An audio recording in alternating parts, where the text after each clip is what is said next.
नमस्कार मित्रांनो. आज काय सकाळपासून जरा स्ट्राईक चाललंय सगळ्यांनी. धंदा लो झालाय. असं बी वाटतं की पुण्यामध्ये पण बाईक आली असं वाटतंय.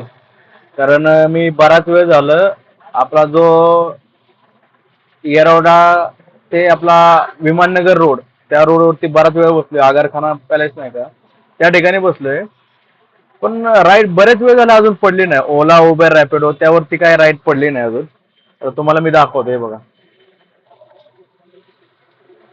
बरेच वेळ झालं एक पण राईड वाजत नाही. बरेच वेळ झाले, एक सकाळपासून फक्त मी बघा तुम्हाला दाखवतो. फक्त एक राईड झाली, त्यात बी 60 रुपयाचा रिचार्ज मारला. एवढा येड्यागत करायला लागला, यानं रिचार्ज बी वाढवलाय, वाला पट्टी आली. म्हणजे ज्या प्रकारे ज्या प्रकारे जो विषय चाललाय आताचा, मला काही समजत नाही की कशा प्रकारे आपण काय करावं.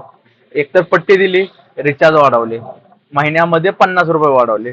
किती जर एवढे जर करत असेल तर कसं होणार ना. तर मित्रांनो, नवीन रिक्षा घेणाऱ्यांनो, पहिल्यांदा पूर्ण चौकशी करा आणि त्यानंतर विचार करा रिक्षा घ्यायची का नाही. धन्यवाद.